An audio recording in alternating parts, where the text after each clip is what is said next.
serving at Chiromo Hospital Group.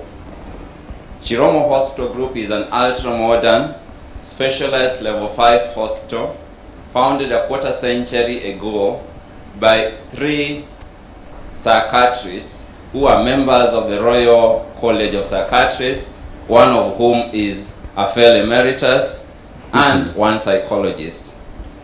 Over the 25 years of the existence of this brand, it has existed to offer dignified, quality mental health care in Africa by adhering to evidence-based medicine. Our teams provide recovery and dignity across the 3 branches that are currently located in Nairobi, 2 on Mudangari Road, Lavington, and 1 in Westlands. The CHG brand has a growing team of psychiatric care. Currently, we host 38 partner psychiatrists, 52 clinical psychologists, and additional 144 dedicated team members.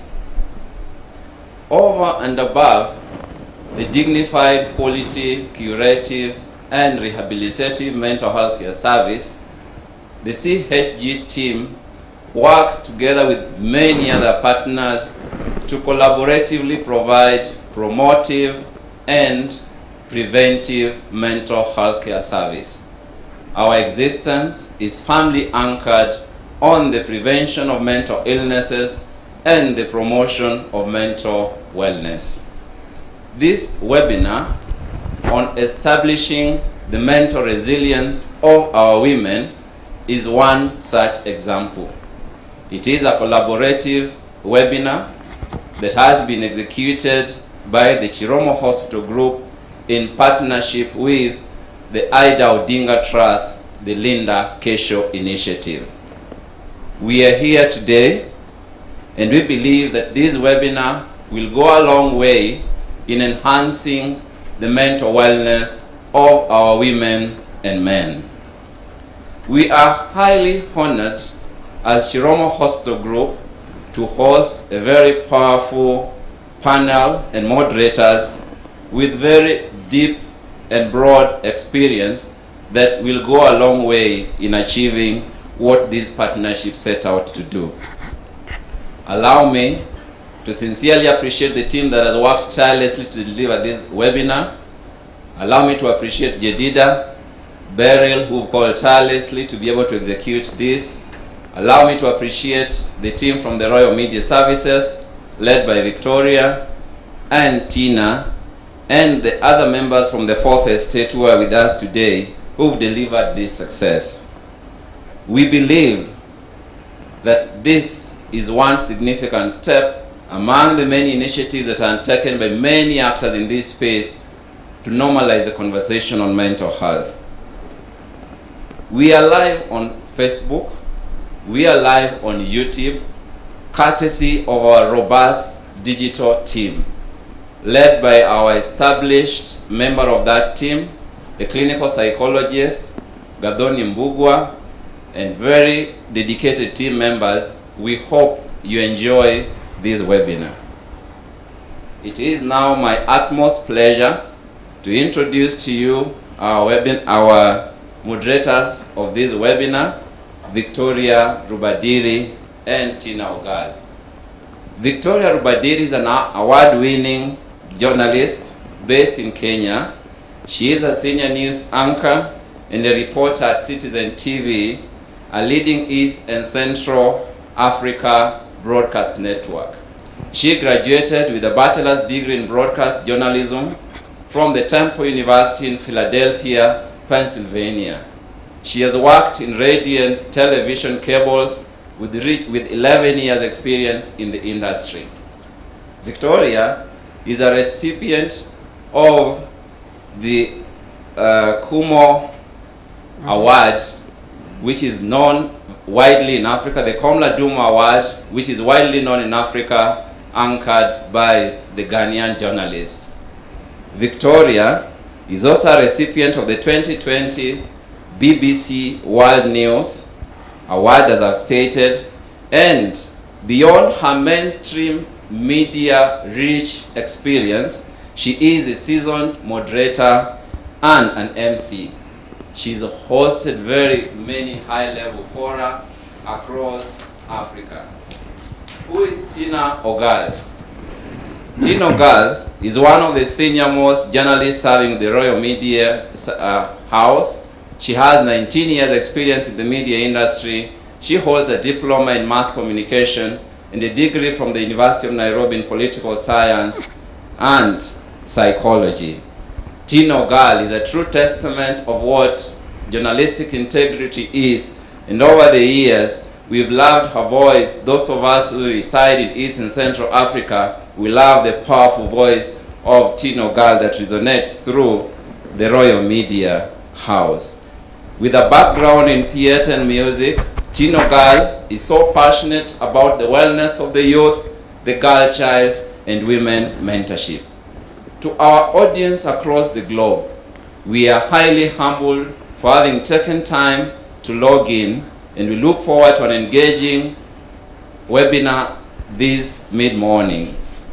Let us normalize positive conversation on mental health. The pre-existing stigma that negates the significant steps that are made by many partners in this world will end when you and me in our social spaces normalize the conversation on mental health.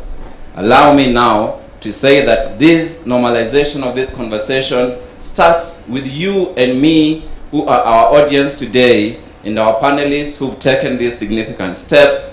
Your mental health comes first. Women's mental health resilience is here today, and we hope we empower you through our panelists in this regard. We look forward to a very enriching session. Allow me to hand over the program, this great webinar, to Victoria Rubadiri. Welcome, Victoria. Thank you. Thank you so much, Dr. Hongo, for that very extensive introduction into this discussion. It's extremely important, and as you mentioned, it's a way of normalizing positive conversations around mental health in this country. Allow me to begin by introducing our distinguished panel before we begin the discussion. Our chief panelist joining us this morning is Dr. Ida Betty Odinga. She is affectionately known as Mama Ida.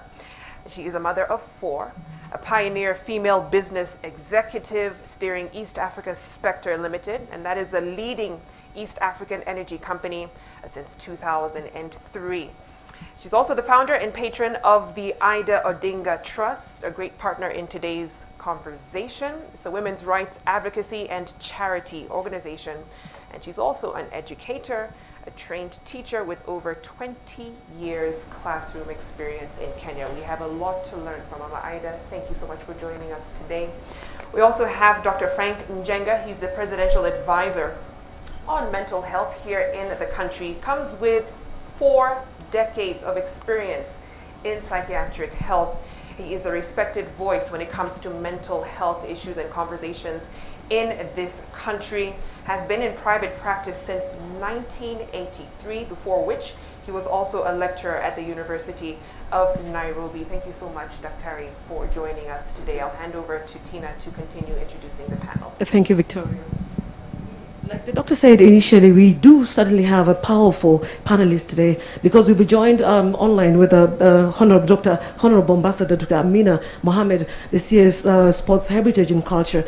As you know her, Dr. Ambassador Amina has previously served as a chairwoman of the International Organization for Migration and World Trade Organization's General Council, as well as the Assistant Secretary General and Deputy Executive Director of the United Nations Environment Program. She's going to be one of our powerful panelists who are going to take us through the discussion, this important discussion this wonderful day. Also, in our panelists, we are also joined by Madam Sylvia Mulinge, who is, of course, is going to be joining us virtually. And, of course, she's the CEO, Chief Customer Officer, Safaricom. And as you know her, she's been a very famous face in terms of customer service on Safaricom. And she's done enough projects, and she's been on forefront. And she's currently also serving on the social several boards, including SHOFCO, and that's an organization that I'm aware of, and I've worked with them on several. So she's also going to be one of the most powerful panelists that we are talking to today to steer ahead the conversation on mental resilience of a woman today. Certainly, Tina, looking forward to that. Sylvia, a very respected voice in the corporate space.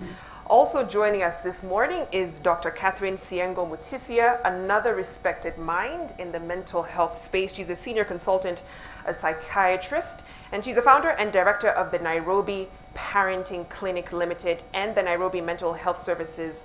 She's been nominated as one of the prominent and influential women and the top 40 under 40 by Business Daily Africa. And that is 2 years, in 2014 and 2010. That is no small feat. Congratulations. We also have joining us this morning Dr. Simon Njuguna. He's the Director of Mental Health in the Ministry of Health. He has training and expertise in psychiatry and mental health, and also the Director of Mental Health in the Ministry of Health. He leads the formulation and implementation of mental health policies in the ministry. Thank you all for joining us. Tina, I believe you have one more person sitting next to me, a wonderful lady, Millicent Onyonyi, who's the General Manager, Ola Energy. And of course, she's sort of, you kind of buy her, and it's amazing, wonderful, I tell you. She's a corporate advisor with extensive experience in leadership, business development, and turnaround strategy, and employee engagement for high performance. And of course, this makes it just a powerful panelist that we're talking to today. Karibu sana. Over to you, Victoria. Thank you, Tina.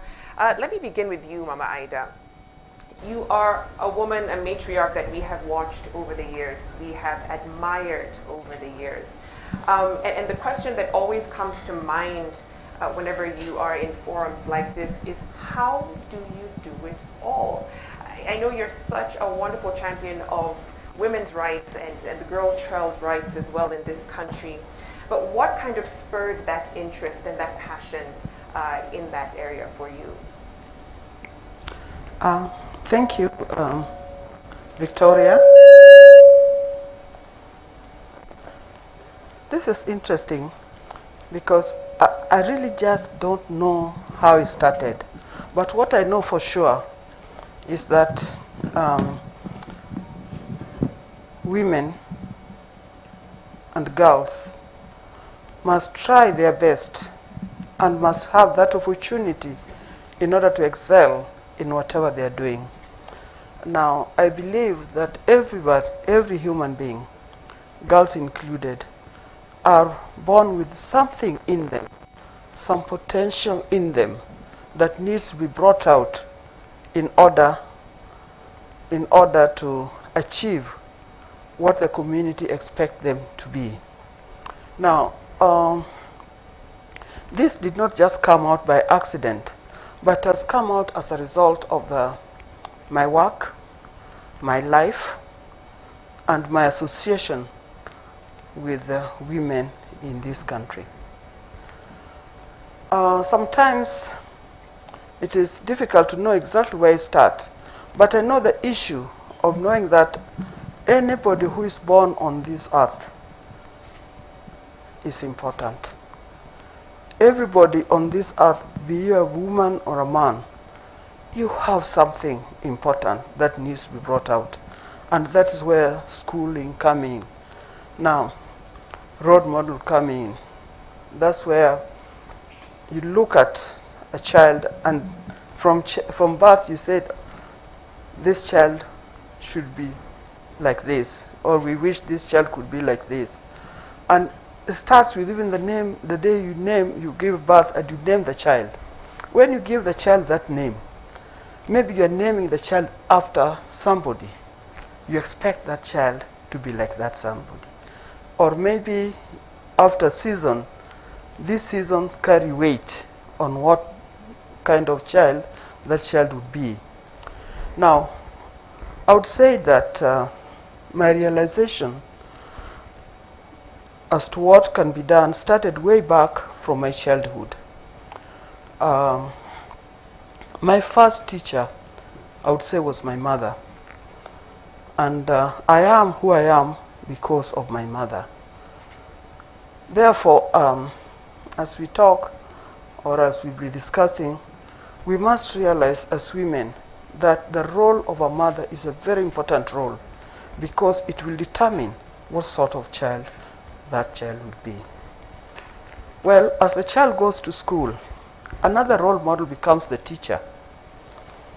So, as a teacher, you are not just there to teach the subject, teach maths, English, geography as I did, but you are also there to model that child to become a proper child that will fit in the society. Now, this goes on, but then there are other things in the environment that interferes with the child. If the environment is not conducive to a child, the problem starts from that particular time. A child that grows up in a home where there's always quarreling and war and infights becomes a very timid child. They are scared all the time. A child that grows up where the father is a big lion in the home has a problem, because they cannot relate, they cannot express themselves, they live under fear. So all these things starts from very early age. But then there's also the issue of the society in which we live. Many women are not free. They are scared in the society. They're scared, they're afraid. They're afraid of repercussions. Some cultures actually put them down, and they're afraid to be who they would like to be.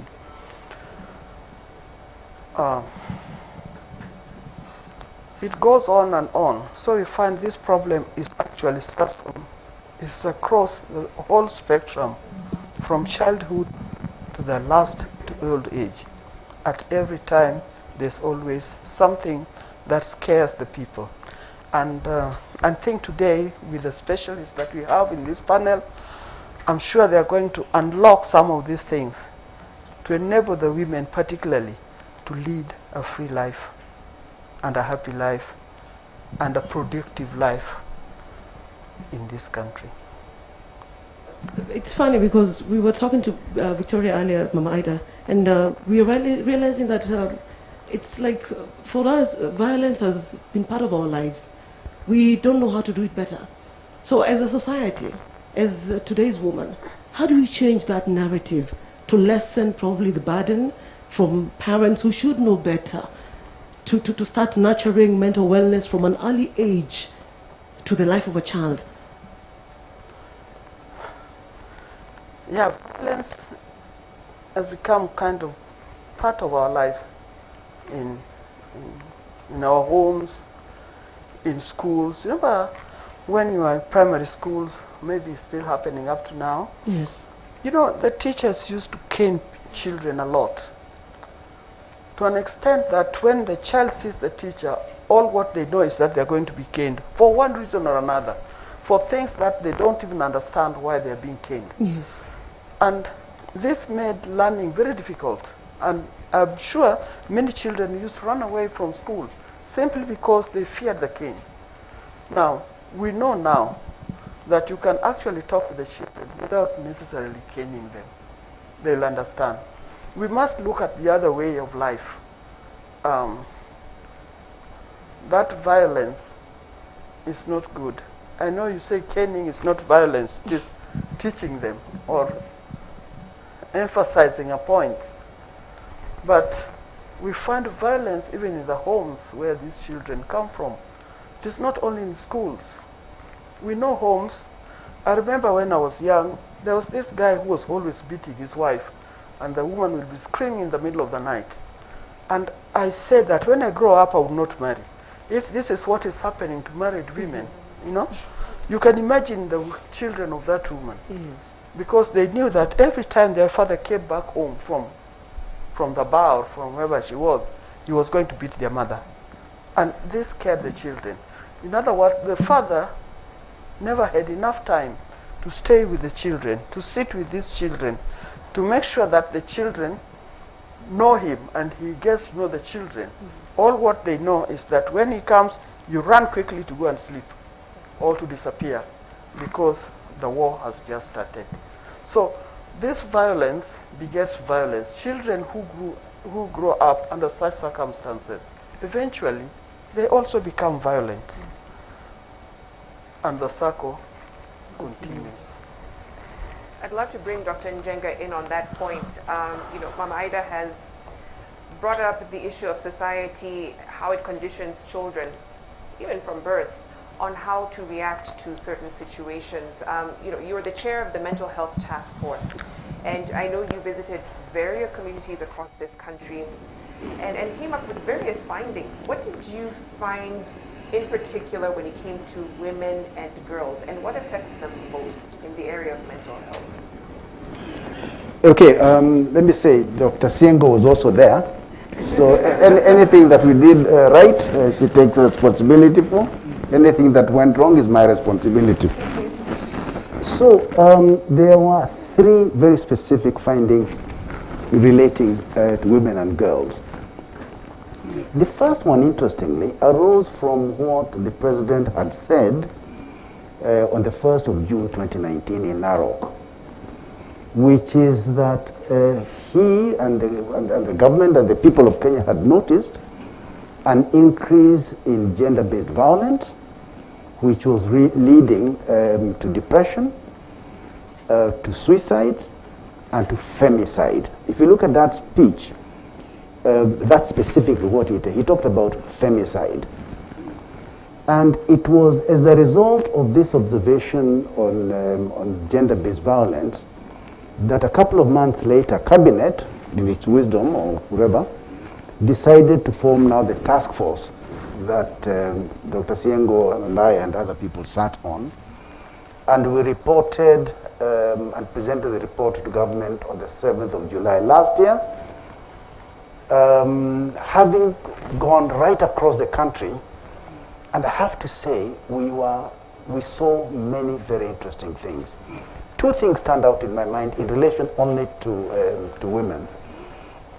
The first was the encounter you had, Dr. Siengo, with first ladies, yes, of the county government, an encounter that took place right here in Nairobi. And from what Dr. Siengo reported to us, the first ladies had not only stories about their counties, but also had stories about themselves and their families and their communities. Very, very, very powerful situations indeed, making the point of the democratic nature of mental illnesses. They don't know whether you're a big person or a small person. They don't know whether you're tall or short. They don't care whether you're rich or poor. So that's the first point. The second point, specifically to women again, was tragic. We went to visit, I'll call it our hospital now, because I'm in the board of Mathare Hospital, and we came close to tears. If you can believe an old man can come close to tears. We saw a young mother who had delivered a baby 2 weeks previously, scaling the wall to try and escape from the hospital. Dr. Siengo and I and the others are psychiatrists, so we said, get that lady and give her some medicine, for goodness sake, because she has what we all know as puerperal psychosis, postpartum psychosis. Now, this is what brought tears. The fact that we were told, it was actually Valentine's Day, yes? So sad. There was no medicine for her by way of injection. There was nothing that Dr. Siengo and I have been taught to give so that this lady does not scale.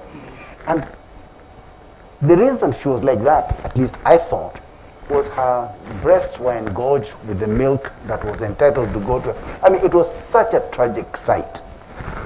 To be told there was no medicine for a mother who had brought life to a Kenyan, that was, so one of our recommendations in relation to this, number one is that there must be medicine for all human beings, but in particular those who give life to Kenyans.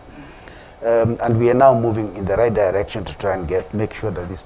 Secondly, we recommended, again very specifically, that no person should be called a medical worker if they cannot recognize the mental health needs of mothers. So that whether you're working at Kenyatta Hospital at the very top, or at the health center, someplace in wherever it is that you are, you must be able to diagnose mental disorders in women. But because again, and this is general knowledge, the process of giving life to human beings, whether it's during pregnancy, during delivery or post-delivery, there are special mental health needs of women that must be communicated to all. The third very specific finding that we made, and again I have to say Dr. Siengo was instrumental in bringing this out, was the fact that we as a society are bringing up boys and young men who don't know how to relate to their sisters or to their mothers, and crucially to their wives. And our recommendation, which is I think revolutionary, is that we must include boys in all the programs that we claim are intended for the girls. Yeah, because educated, trained, sensitive young men will end up being sensitive and present husbands and fathers. That, and I hope Dr. Siengo will support me, was one of your own ideas, which we embedded, and I think it's a very big one. We have run programs for girls, and then their brothers, yes, continue playing there and smoking and doing all those things. So we have recommended involvement of boys. Those are the three that come to mind immediately. Thank you. Thank you, Dr. Now, the woman today puts on various hats, and we're talking about the corporate woman today, and this is why I bring in Madam Millicent Onyonye.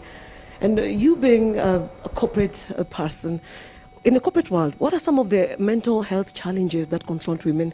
Because I'm talking about a woman who's a wife, who is a mother, who is a sister, who is a daughter, and at the same time has to be, a performing, just like any other person.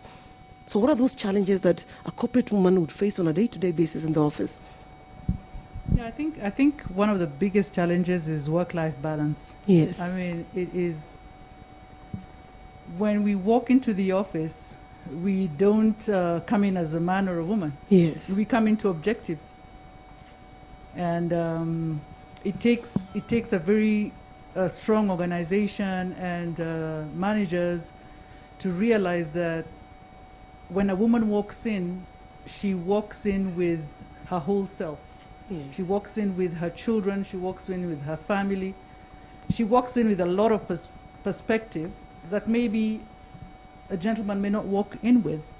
And just that empathy and understanding for instance, a new mother when she's walking into the office. A new mother, when she's walking into the office, she's thinking about her child. And she's thinking about the care that she has left her child in, which is a very different perspective for a gentleman when they walk into an office. So, and there's pressure. And when a manager is talking to a lady, they don't remember that. They just say, we agreed on this, where are you at with it? Yes. Yeah. And like you're saying, it's pressure. And also the woman herself is under pressure because there's always this tone that's thrown around. Can a woman really have it all? Can you be a perfect mother? Can you be a deliverer in the boardroom? How do you even just bring up balance to make sure that you don't get blamed by your children? At the same time, your boss is not always on your neck, that the deadlines to beat. And you actually just maintain that mental wellness, that balance, that you're well now.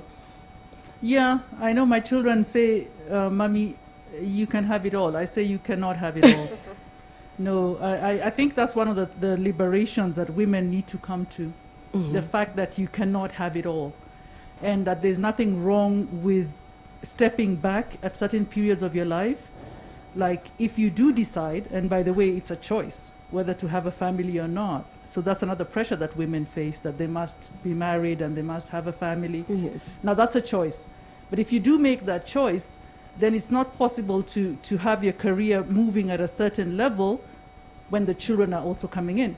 So you may have to step back and be a mother.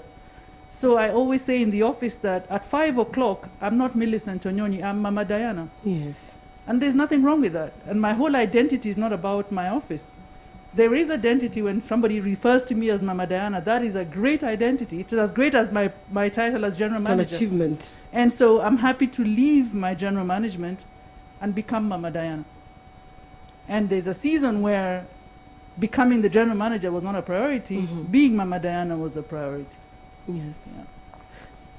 Now, I love the fact that you mentioned seasons will call for more of you than others, right? So you probably have to play more of mom than the corporate woman in the office in different seasons. And I want to bring Sylvia in on that note.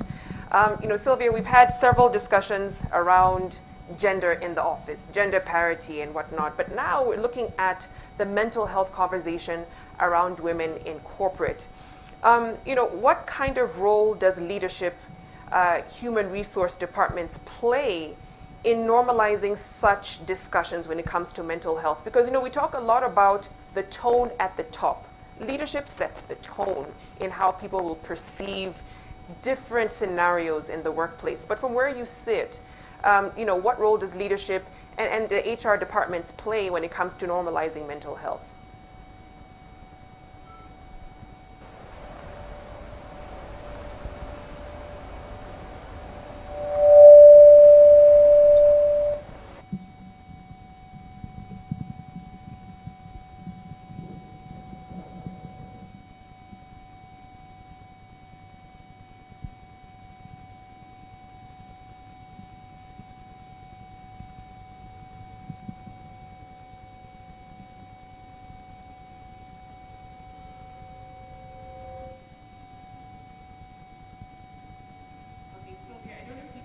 But I think you need to unmute your mic so we can have you audible. She's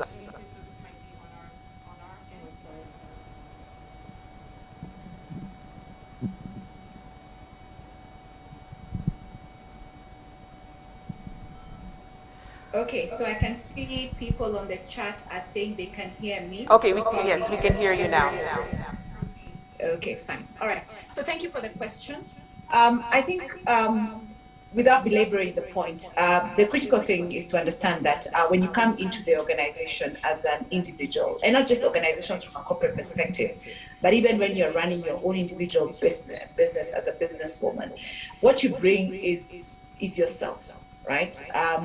And for me, what I consider mental health is as important as physical health because it's about the state of your internal being. And you cannot give to the world what you do not carry on your inside. We always give out of the overflow of who we are. And therefore, when you come into the organization, there is no way we can be able to speak about having high productive employees if you're not concerned about their state of their well-being. Especially in this post-COVID, what do I call it, post-COVID or COVID era, where we realize that we are living in an economy that is very low touch. If you realize we are working further apart, but yet there's a lot of friction and a lot of tensions that are emanating from the different challenges that COVID has brought to life, whether it's challenges of disposable incomes for people not being enough, challenges at societal level. The family structure has also been greatly impacted, just simply because of the way now we are relating on an everyday basis. And therefore, you have to consider that when that employee is coming into the office, or into the workplace, those are the challenges and the issues and the concerns that they're carrying. And therefore, how then do you, as a corporate leader, begin to ask, how can I provide an environment and the support that is required so that I get the best version of this individual? Now, you can't do that if you do not acknowledge the things that impact us as humans, because at the end of the day, we don't relate as titles, we relate as humans, as has been rightly said before. And therefore, the state of our mental health, the state of our emotions is very important. So I think the first thing that is very critical is the tone at the top has to be right. And when we say the tone at the top has to be right, it means we have to acknowledge that mental health is a topic that must get onto the table and something that we must discuss and be bold about it. I think many times we have probably associated mental health with issues of you look at it from the very extreme. So it's probably someone who's suffering from schizophrenia or some form of mental illness. We never want to put that on the table. There's a lot of social stigma that has been created around it. Yet, to get to that level, it all starts off from that internal buildup of emotions that you're not able to release. It starts off as anxiety attacks, self-doubt, lack of self-confidence. And if we don't begin to identify those issues, then we end up creating a workforce that is not resilient and that cannot be able to function, especially in the unprecedented times that we find ourselves in. In the organization that I'm privileged to work for in Safaricom, mental health is something that has been put at the forefront of the conversation. In fact, today in the afternoon, we are having a company webinar where we are discussing topic with two psychologists who are coming in to specifically speak about how can we build resilience around the family. Because we understand that if we can't get our employees and their families through the challenges of this season, then it becomes impossible to be able to get the best productivity out of them. So I think in summary, Victoria, for me, what I would say, the most important thing is to recognize that the people who come to work for us are not statistics. These are human beings. They're human beings with emotions. They're human beings with backgrounds. They're human beings coming from a society. They're human beings who are coming from families. And if we have to get the best out of themselves, we then have to make sure that we table the things that impact on them being the most productive things that we can be.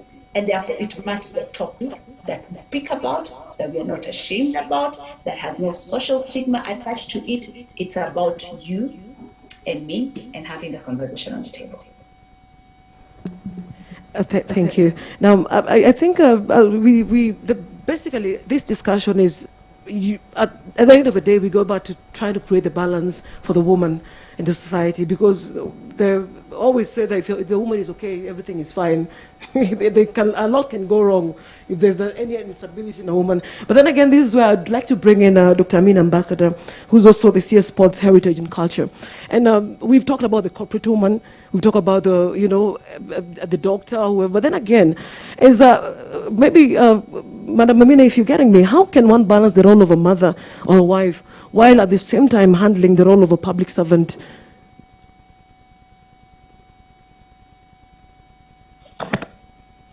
Thank you very much, and I am very happy to be part of this conversation, a very timely conversation. I'd like to just thank all the panelists, the organizers, for putting it together. I think it's really timely because the challenges that we face today are actually different from those that we faced 2 years ago. I think that people are much more anxious today. They're more stressed today. The workplace, we are realizing now that we don't have it fully, was actually a kind of stabilizing factor, at least at the domestic level. And imagine coming to that realization when you just think about, and again, evidence-based, you think about the increase in domestic violence because of all of us not spending as much time as we did in our offices. So I think that the balance that we had created for ourselves in the very, very many years, the decades that the workplace has really existed in the form that it existed before COVID, the balance that we had created was totally destabilized by the pandemic. And so yes, although it's always been a slight challenge, I think, to balance work home, and anybody who tells you otherwise is I think not being very truthful. I think it's always a challenge, and for me it was brought home by one of the children who told me on a very beautiful occasion during their birthday that, Mama, can you just carve out 2 hours a day for us? And that's when I realized all of a sudden that although I spent time at home, it was probably not the quality of the time that I spent with each one of them was not having the impact that it should. And we have a very loving home and all that, but and I think the fact that my child said that showed that they were open, they had been brought up in a very transparent and fond family, because not many, I think, children would say that if they feel that their home is a bit, it's a bit challenging, it's a bit repressive. And that now brings me to how we manage our home. And I say this with a lot of respect to the challenges that families have to go through as they bring up their children.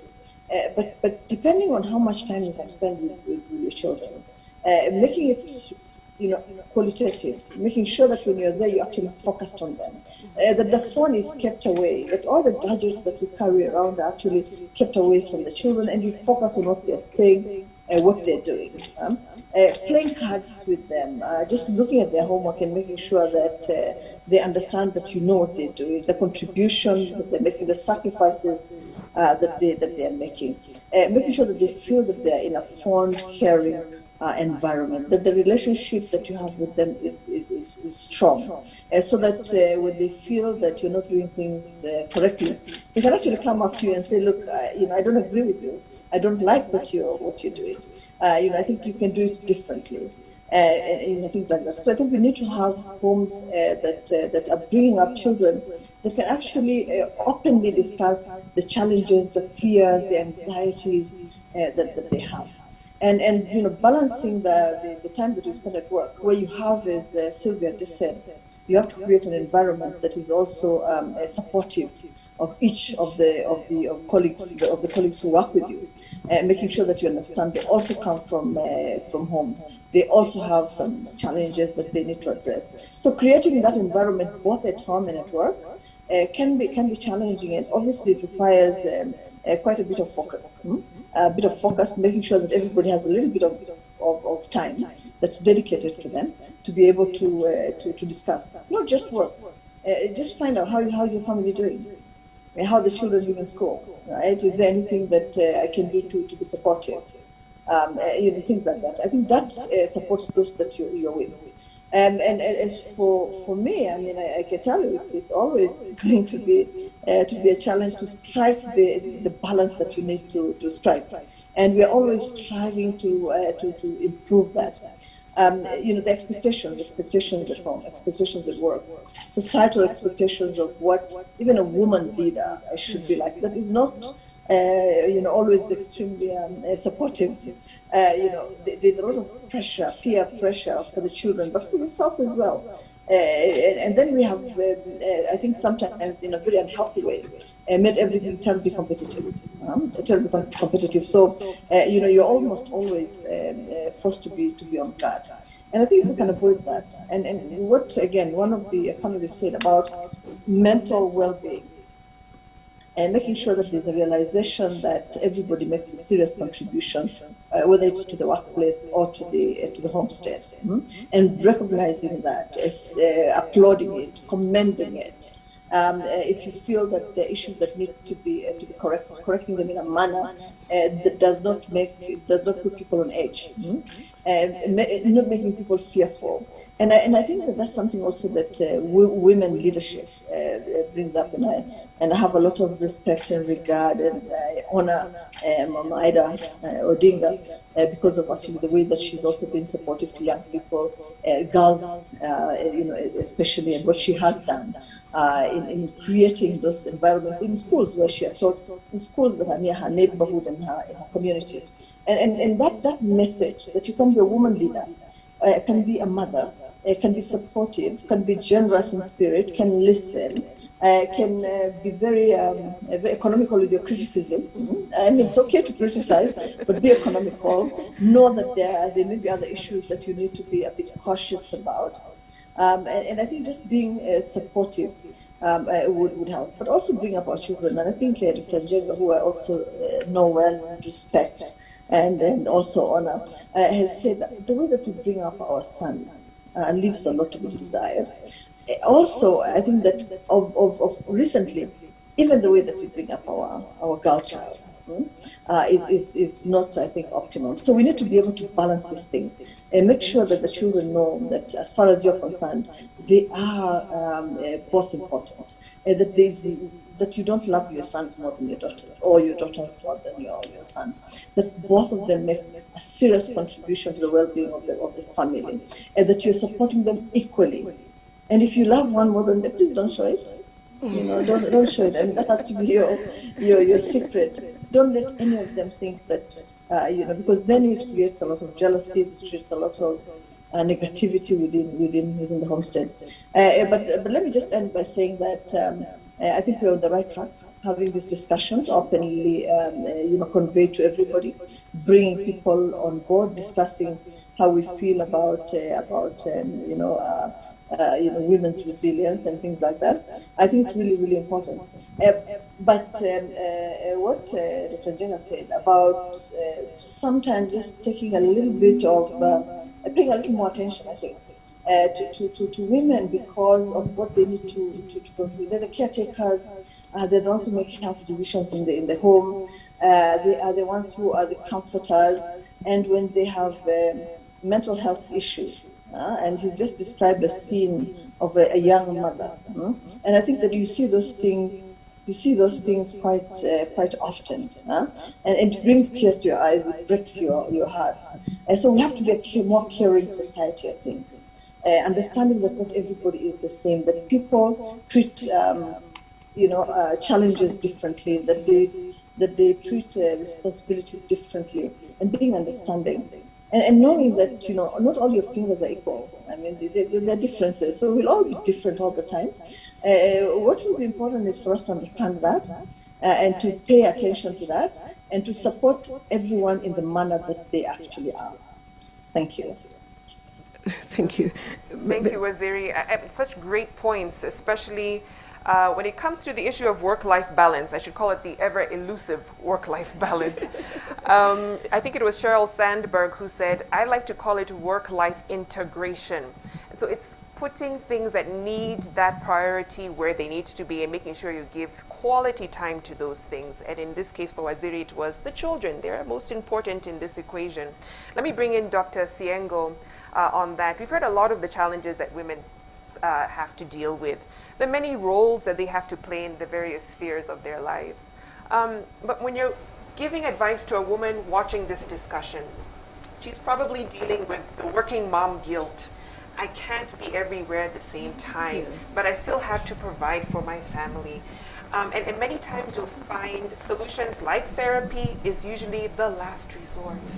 But from where you sit, what should a woman be minding when it comes to her mind? And when it comes to trying to find that, I hate the word, but balance when it comes to family, work, and other demands from society. Thank you very much, Victoria. And I was hesitating to clap for every speaker because they have said it all, right from Mama Ida when she talked about parenting and domestic violence, all the way to work balance, Dr. Jenga not forgetting the boy child, and the CS and Safaricom Mulinge. So all those points, in fact, you don't need me and Dr. Njenga here because we are talking about real life issues.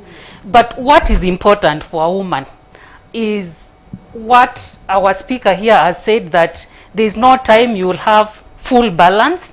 There are times you will need to spend more at the family level. There are times you need to put more time at workplace. But it's very important that your well-being is number one. And for resilience for a woman, it's very important to make sure that you have time to rest, that you are eating a balanced diet, that you create time for exercise, and you prioritize. Because at certain levels in your career, children will be young, they'll need you more. When children reach adolescence or they're in college, probably you might have more time to put in career. And life is a balance of all that. But each one of us at some point will need mental health services in terms of we have anxieties, like at this time of COVID, you find that there are many changes. Like when COVID started in March 2020, many of us did not, including the medics, we did not know how to deal with it. So we had children at home, those who have children, and we needed to be the strong women, and we needed to be at workplace. And when we are dealing with all these changes, we say even good things, a promotion at work, coming of a baby, all changes, good ones and bad ones. COVID was a negative one, but it has helped us grow. So every change in your life will cause some stress in you, and it's good to talk to a therapist and just say what you're going through. And sometimes it's good to be told, yes, you're doing it right, and keep it up, improve here, keep it up on this other side. So I would say for a woman, we have extra challenges because you find that you're expected to perform in your workplace. You have to prove it. A man will be given a job based on their potential, but a woman, you have to prove that you can do it. So you have to prove it. And then in our culture also, there are certain expectations as a woman. But I keep emphasizing to young women that if you can have things you can delegate, you cannot delegate your children, you cannot delegate your husband, please see what you can delegate. If you can afford a cook, if you can afford a driver, if you can afford an assistant, please have them so that you keep to the things you cannot delegate. So I would say no one is a perfect parent, because I run a parenting clinic, and many parents come there saying that, oh, I am feeling so miserable, I feel I'm a failed mother or I'm a failed father. There's no perfect parent and there's no perfect child. We keep evaluating, we keep strategizing, because parenting, just like our careers, you need to strategize. This child is at this level, I'm struggling with this behavior problem, what do I need to do? And who else do I bring on board? So there's no perfect mother, so don't go feeling guilty. Keep working on it and seek therapy. Thank you. I have to ask this just as a follow-up really quickly, Dr. Siengo. Just in terms of what to look out for, what are the red flags? You know, a lot of times we can ignore them, we can get caught up with life and not see it as an issue. So what are some signs that could indicate, you know what, there's something wrong here? There are telltale signs. Sleep is very important. So the moment you start struggling to sleep, there's something wrong. Again, when you discover your loved ones, they are complaining about your irritability, or you find that at work you're not performing to your best, there are some complaints, or even your loved ones could point it out to you. You used to be very outgoing, we used to hang out, we would find time together, what is happening? Every time I call you, I can't reach you. So there are small telltale signs. Many of us think that mental illnesses and mental health is about that person collecting garbage in the streets. That is not true. When your behavior changes, when your feelings change, when you start feeling sad, feeling like I don't want to meet my friends, I don't want to go to work, then that is a telltale sign that things are not right. So we all need to emphasize our good mental health, not to wait to seek for therapy or treatment when things are not right. So change in behavior, change in mood, change in how we feel, let's watch out on that. Yes. Well, obviously, as we are talking, we are having this discussion, it's all coming, the discussion we're trying to create or get a balance is what women are chasing in this society today. Maybe if I go back to Mama Ida Odinga, is there enough protection for women in the public or political arena? And how can women in these spaces establish and sustain positive mental well-being? I don't want to be very harsh, but definitely, I've seen you breathe hard. But definitely, there's no enough protection for women, particularly in political arena. Yes. The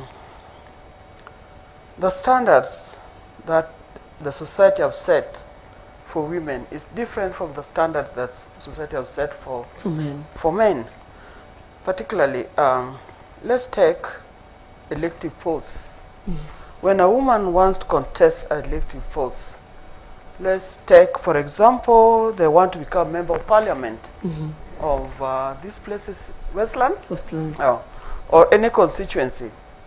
The first thing, particularly in the rural areas, the moment you open your mouth and you say, I want to contest this seat, for this seat, the first thing they'll ask you, whose wife is she? Nobody asks a man whose husband is he. True. But for a woman in the rural area, they'll ask whose wife is she. The second thing, where does she come from? Of course you live within that society, Yes. but then most cases you find women are not married in their home areas. They have gone across. Yes. So they ask, where is she coming from? The next thing they'll ask, so-and-so has brought her wife here to come and rule over us. That totally disqualifies you. Yes. And then the way they operate in the political field is different. Many women do not operate that way. For example, in politics, you find that, of course, they're in parliament or they're in, but they spend a lot of time outside in socializing in other areas, which women do not participate in. And if you don't do that, you don't meet them, the people who are voters, and therefore they would not accept you easily. Now, I remember specifically one time in one of the counties that I'm very familiar with, a woman wanted to contest for the position of governor. And everybody was given a chance to participate and to talk and to say why they wanted. But when it came the turn of this lady to go and talk, they said, we have not come to hear about women reps.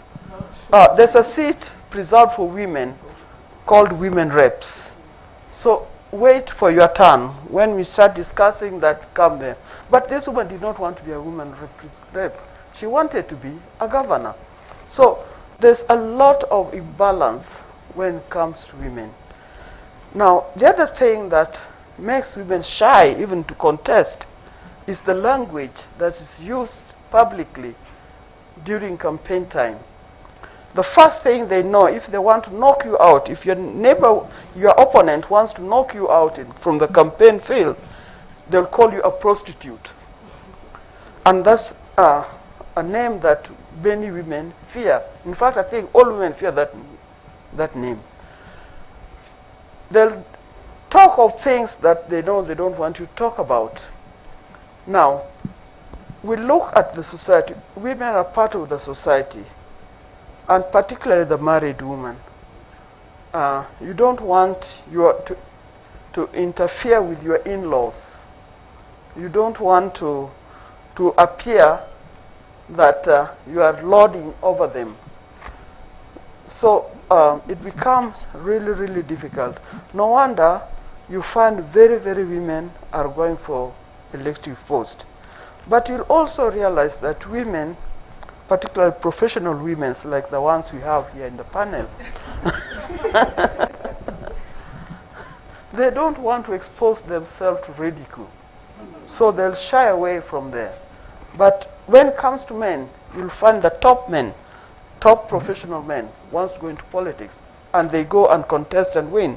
But women shy away because you don't want to be a laughing stock to your husband, to your mother-in-law, to your in-laws, to your relatives, to your children, and to the society. So they shy away.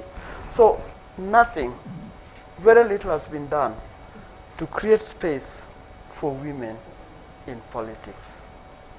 And we hope that as time goes on, we need to have more space. We need to tone down the language that is being used.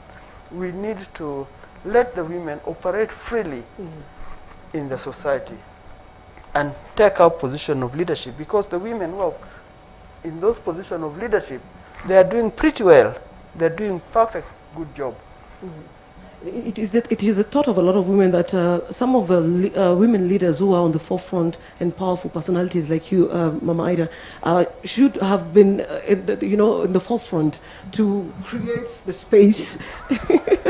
Because a lot of young girls are shying away from even just, political positions. They're shying away from the public life because of that fear of being ridiculed, of that fear of getting on the wrong side of anyone whoever it is that could just pick on them.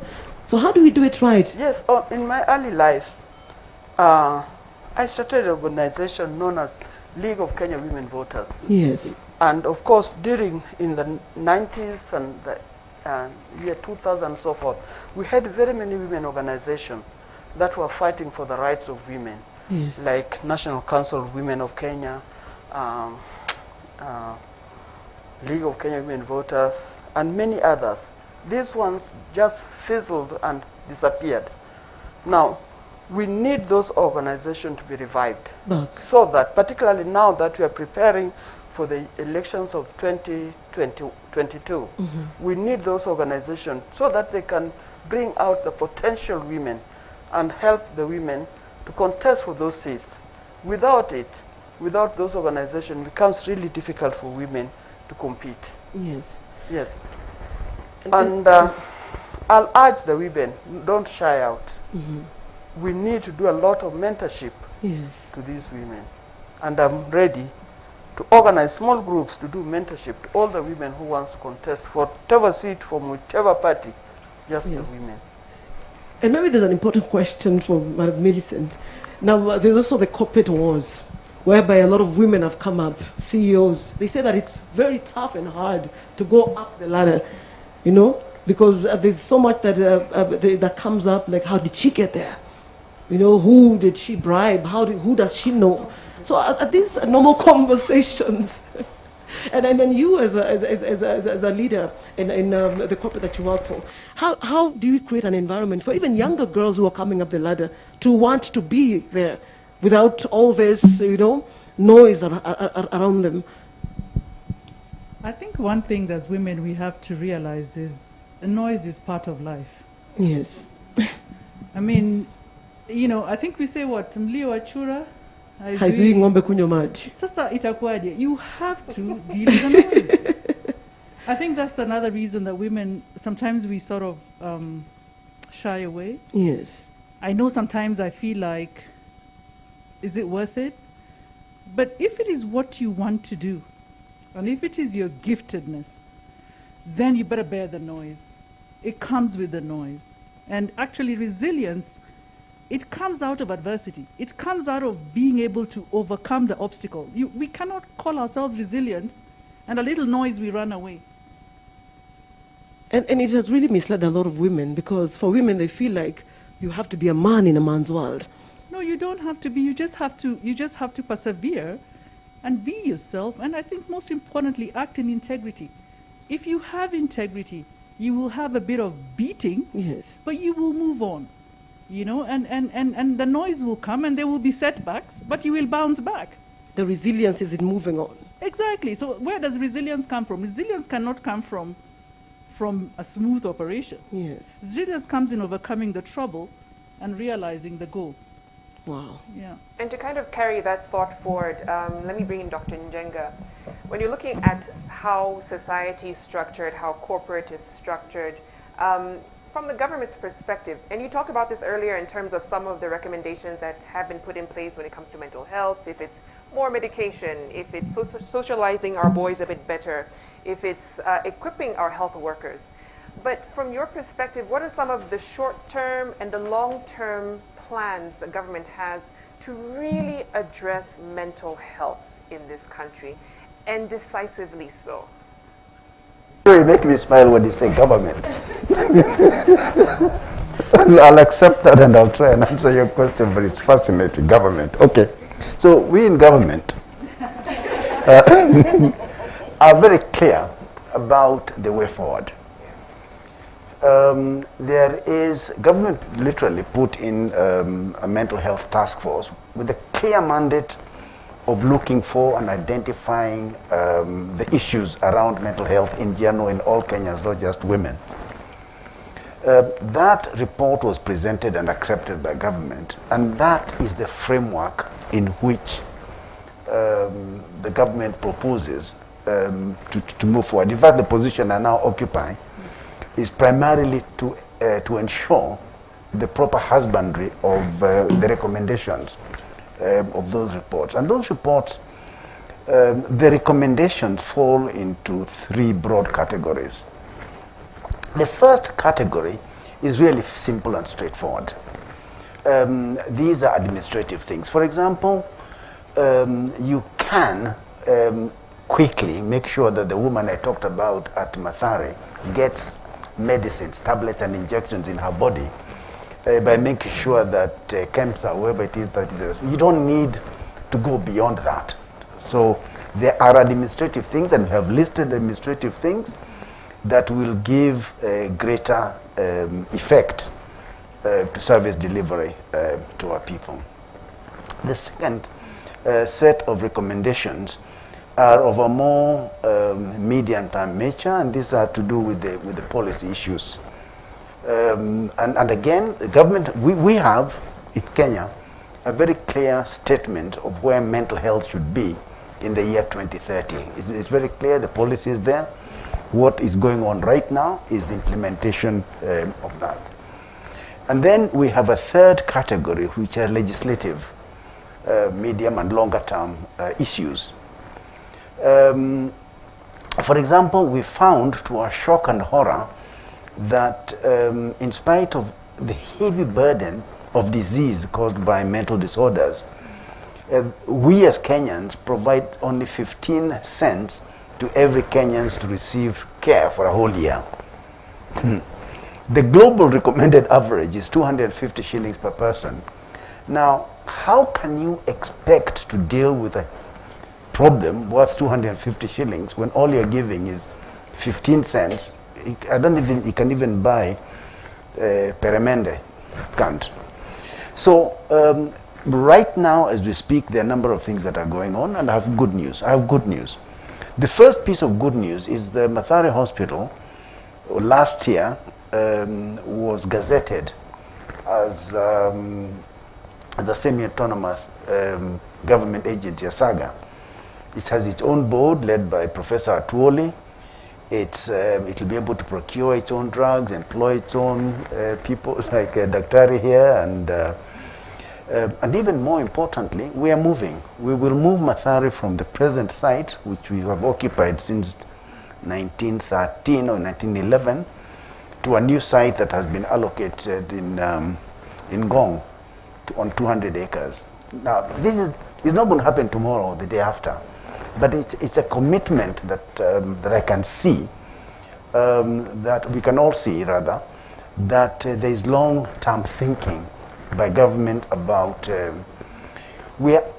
if you attempt suicide, and God forbid nobody does that, and you don't succeed in killing yourself, you go to jail.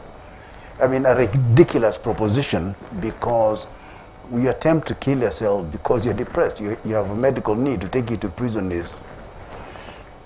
Now, Parliament, the National Assembly and Senate are seized of this issue completely.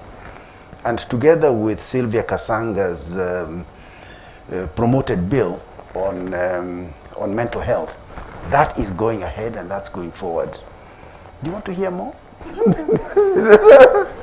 I mean, we are right now, as we speak, working, actually arising from this mental health task force thing that we did, we saw a number of things. One, the thirst that Kenyans have to know things about mental health, and whether they are spiritual providers, the imams, Christians, Hindus, they were all there under one roof. See, we did it with you. So we're developing a curriculum for specifically for faith-based organizations. Then we were told by parents and by teachers that they need to know what a child who has a mental health need looks like. So today, as we speak, we are in the process of developing a curriculum you might have benefited from when you're in the classroom, because most mental health needs that occur in a human being occur when the child is under the age of 14. By the time they reach university, 75% of those mental health. So if you miss them before the child does standard 8, then you're in serious trouble. If you can't recognize them when they are in high school, then really it's a serious. And so we have a template upon which we are working. In fact, we're working with security forces. We are working with people with special needs. All of our activities are guided by the findings that the people of Kenya told us. And there is great commitment to that. Fantastic. Thank you, Dr. Harry. And you've mentioned children with special needs. And I think this would be the right time for me to invite Anne Ngugi, who is a senior journalist in this country, currently with BBC. And she's a woman who's actually been on the forefront, talking about her daughter. And she's really been, we've walked with her the journey. And I'd like to bring her in. Maybe she, at one point or another, she would actually challenge and also encourage a lot of women, because it's an issue that a lot of women go through silently. And as a society, we've also not made it easier for ourselves to know how to deal with such situations. And Ngugi, if you're getting us, karibu sana. No.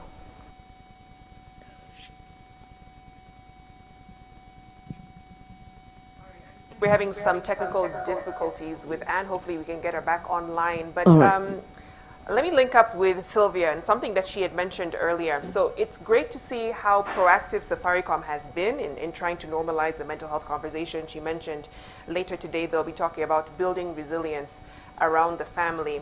But Sylvia, you know, when you're talking about really bringing structural change to the corporate sector and mental illness, how can we make, for instance, medical checkups routine and normal when it comes to mental health? I heard someone who works in the UK saying, I have colleagues who go for mental health leave. Now here in Kenya, that would be such a foul word.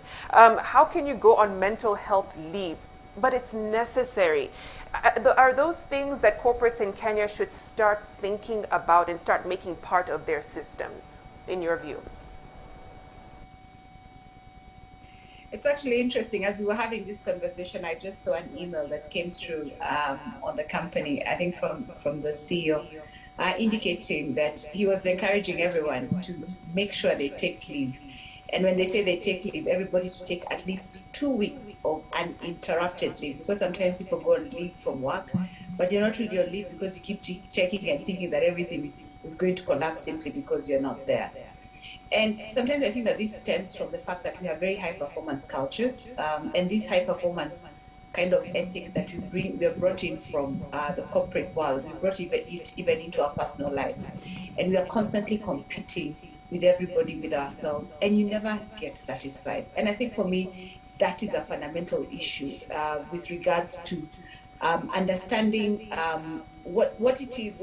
I think if people understand what their purpose is, then they focus their energies on delivering on their purpose and not chasing after everything that is you're chasing after a better car, you're chasing after a better salary, you're chasing after a better job, you're chasing after a better school for your children.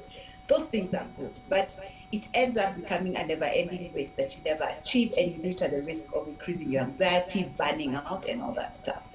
So coming back then to your question, Victoria, the critical thing is to say mental health is as important as physical health, right? And you remember earlier I referenced the whole issue around the social stigma that probably exists around mental health. Why are we being encouraged to take uninterrupted leave for 2 weeks? Because you need to rest. You need to rest your mind. And, I think the Bible says, out of your heart flow all the issues of life. So if you're not okay on your inside, then how can you be able to partake of whatever it is that life is offering you? How can you be able to actually steer your life and even the things that you have been assigned to and are responsible and accountable for in the right way? So it's about making sure that the mental health conversation is as important as the physical health conversation. And this all drills down to looking at, for example, do companies, do corporates, do even organizations, even SMEs take the initiative to say that we must have a company doctor, we must have a company psychologist who is available, and is part of our insurance package. If you just go back and look at the corporate people who are in this forum, and I can see we are quite a number, do you actually have psychologists and psychiatrists as part of your panel? Because it then means that you have actually gone through the process of thinking through what are the different health ingredients of our people, and we are allowing, as part of the insurance covers that we offer, our people to be able to get access to all the help that they need. Do you have mental health awareness days? What are the conversations that are being held within the company to actually show that it is okay to say, I'm not feeling good inside? Remember, by the time it's getting to all those extreme cases of mental health kind of disorder expressions, it all started from you feeling burnt out, you're not getting enough sleep, you have too much anxiety, you're feeling you're burning out, you're feeling extremely fatigued, and this inevitably then end up building up into all these other kind of mental health issues that you end up having. So the critical thing I believe in every organization is to make the mental health topic acceptable, is to make sure that you embed it even within your policies, you embed it even in terms of the way you lead your organization, the kind of forums that you create to be able to have these conversations, and to also make sure that you create a space where people feel safe to be able to express themselves. Because I think one of the other challenges that we probably have is that we don't have any form of safety for people, for them to feel that they can be their authentic and assimilated selves in the workplace. But people sometimes come putting on a mask because they feel this is a mask that my boss wants to see. And therefore, when I hide my emotions inside, I end up not helping myself. And if you really think about it, how many hours do you spend in the office? You're probably thinking about work from 7 a.m. in the morning or 8 a.m. up to 5 or 6 p.m. in the evening. And you probably, even when you go home, you've carried a bit of work in your head because you're planning your day or thinking through what are the highlights and lowlights of your day. So if that workplace is a place where you're not existing as your authentic self, then what does that mean to you as an individual and in terms of how you live your everyday life? So it's important for people to feel that they can be their authentic self. It's important that organizations create cultures that allow people to express themselves freely. We don't want to operate in organizations that have stereotypes. We must unstereotype. It doesn't matter your background. It doesn't matter your ethnic background, where you come from. It doesn't matter your accent. It doesn't matter your body form, how you look like. Everyone must feel I am accepted. Because I think the starting point of that self-confidence, that beginning of feeling that feeling of belonging, that feeling of acceptance is a very critical ingredient in your overall performance as an individual, and very much foundational to your overall mental health well-being. Thank you. And hopefully right now we have Anne online. Anne, karibu sana. And I'd like just to throw a question at you, Anne. What is your experience in being in a stressful and demanding career while at the same time bringing up a child with special needs?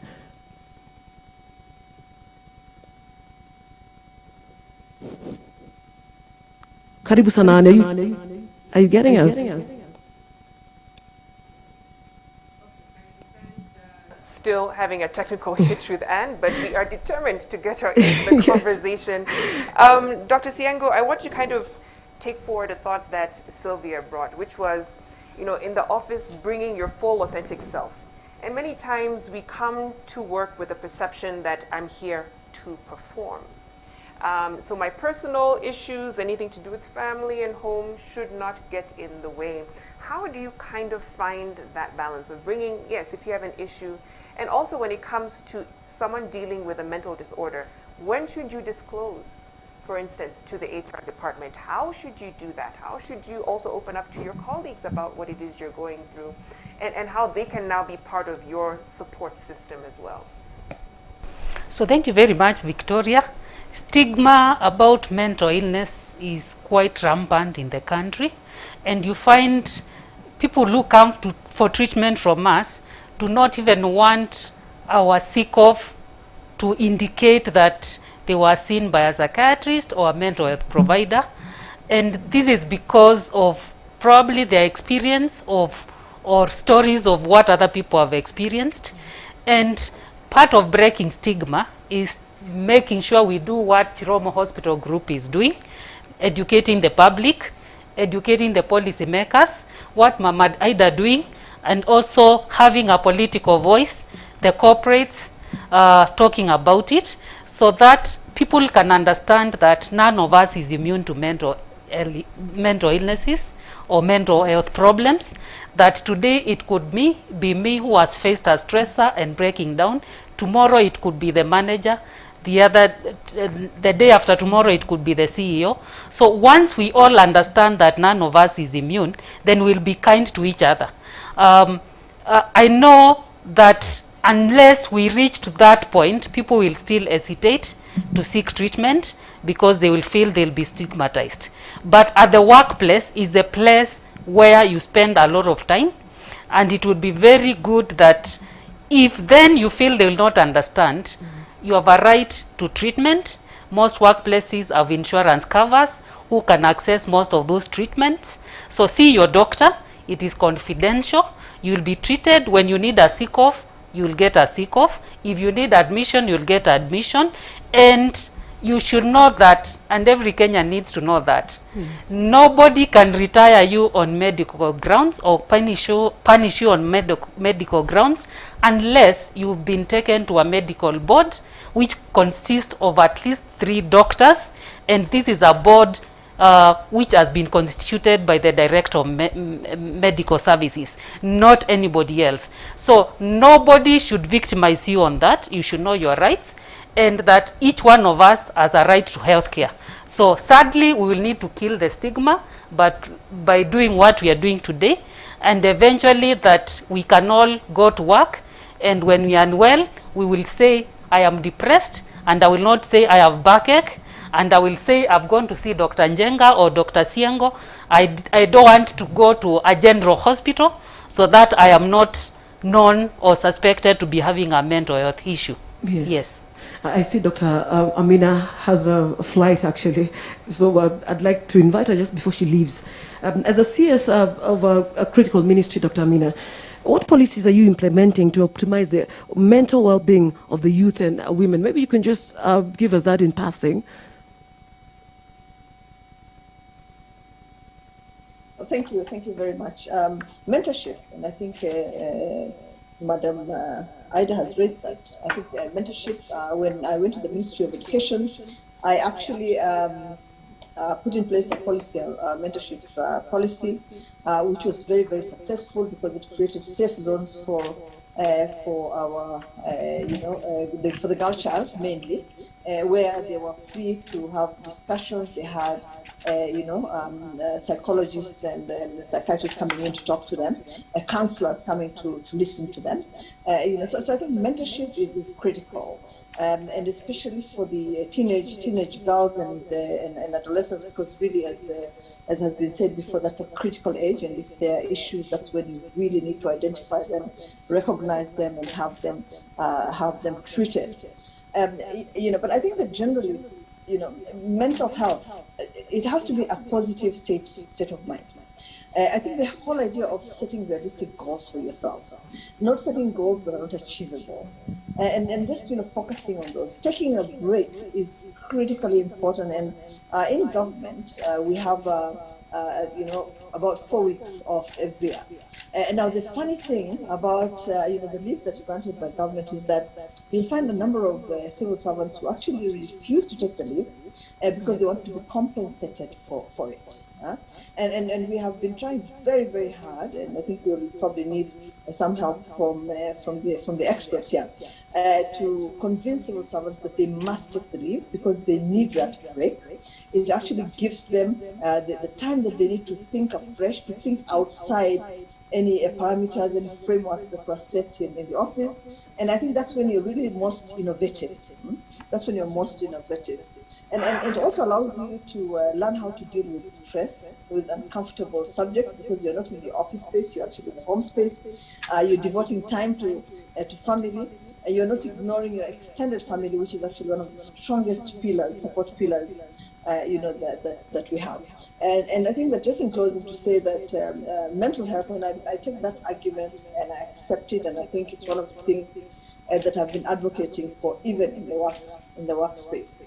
Mental health is as important, if not more important, than physical health. Because if you have mental health challenges, then your physical health is not even something that you think about. If your mental health is positive, it's in a good place. It means that you can actually think about your physical health. You can do the things that you need to do to make sure that you stay physically healthy. It also allows you to think, it allows you to feel and to act in a manner that relates better, I think, to the environment that you live in. It also helps you to actually determine how to deal with all the uncomfortable subjects, but also with stress, how to relate to others, which is also very, very important. And it also helps you in terms of just the choices that you make, both at the workplace and at home. And I think that probably the last thing that I would say is, apart from dealing with stigma, which is a big, big issue, I think we need to learn to deal with that much, much better, and to treat anybody who has any mental health challenge, sensitively, and how they need to be treated. But I think that finally, just to say that if we really want to address this issue, and address it in a manner that will allow us to move forward and make progress, and we need to really decrease the gap. And I think some of the panelists have talked about that, the gap between mental health services and other health services. Because at the moment, I think there's such a disparity, a disparity that's actually unhealthy. We put so much emphasis on other health services, and very little attention is paid to providing adequate, good, and mental health services that are also of international standard. So that's what I would say in the end. But I just want again to thank you very, very much for this conversation. I think it's a wonderful conversation, and I hope that we have many more of this, so that stigma begins to go away and people feel much more comfortable talking about these issues. I know all of us, without exception, seated here and seated at home and seated in other spaces that are watching this, know 1, 2, 3 people that are facing these challenges. And so it's really important that we talk about this and we treat all those people as fairly and as wonderfully and as sensitively as we treat anybody with any other ailment. And maybe just to close by saying that, with the pandemic, we've all gone onto Zoom. And the Zoom meetings begin very early in the morning, and some of them end very, very, very late at night. And so what that happens is it even upsets the little bit of balance that we had started to create between the workplace and the home space. And so I just want to appeal to those in the corporate sector especially, to be thinking about their employees, their colleagues, when they set up these meetings, and make sure that they don't run very late into the night or begin at 5 o'clock in the morning, when normally you should be doing something else. So thank you again very, very much. And let's think about this new way of life that has evolved as a result of the pandemic. Thank you. Indeed. Thank you so much, Waziri, for your time and your insights, and highlighting the need to create those boundaries, especially now that they've been blurred by technology. I think something she said was very, very important, addressing the gap, especially when it comes to mental health care services and general health services. Dr. Njenga talked about 15 cents per person is being spent when it comes to mental health care in this country, and that is unacceptable. I'd like to bring in Dr. Njuguna, and from where he sits in the Ministry of Health government, and that has now been rightfully said, to speak from that perspective. What is being done to address that gap, and what role is the ministry playing right now to safeguard mental health even further? I hope you got that question, Dr. Njuguna. Yeah, so thank you, Victoria, and I would like to start by appreciating all our distinguished panelists and all our participants. I think this has been very good discussion. I think I got your question very clear that essentially what are we doing as government to address the issues of mental health?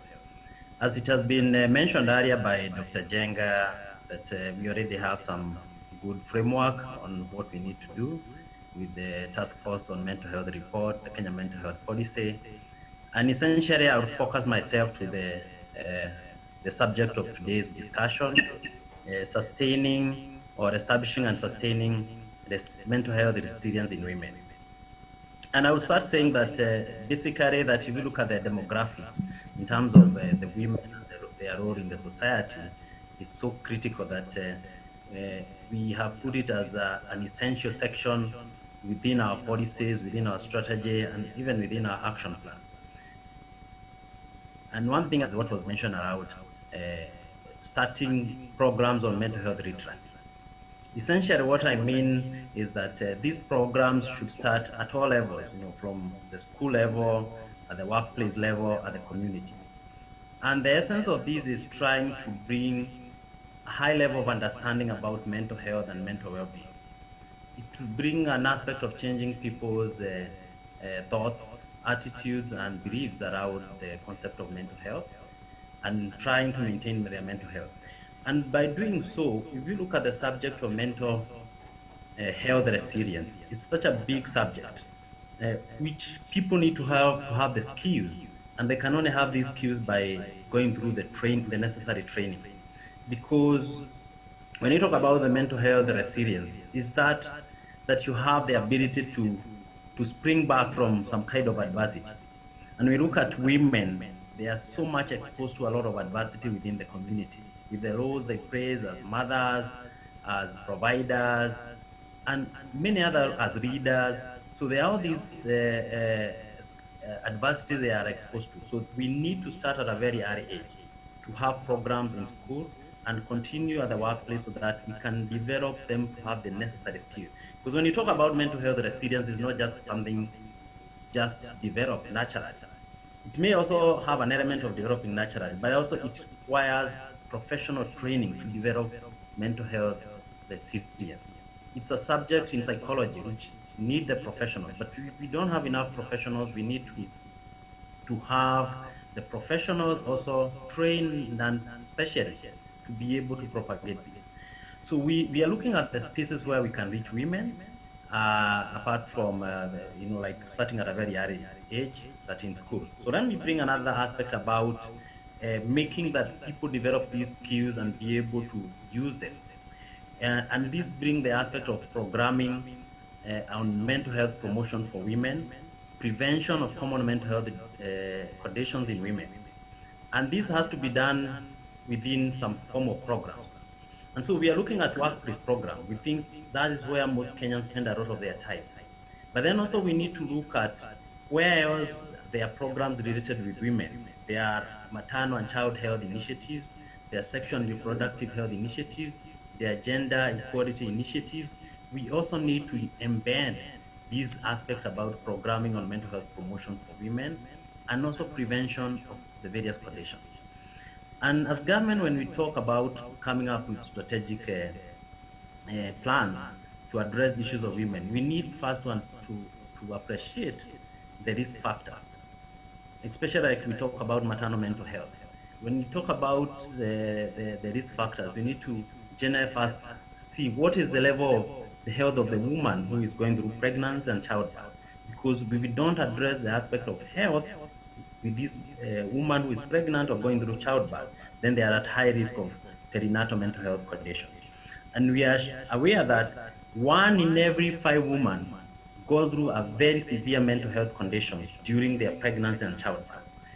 And then if you look in general, this may extend to 2 to 5 of every pregnant or woman going through childbirth. What now it means that majority of the time these problems go unrecognized. There is no prevention done for them not to occur, and then sometimes untreated. And as a result of that, the impact, if you have the mental health which is affected, it has a lot of impact on the child, growth and development, on the family, on their work, and the society in general.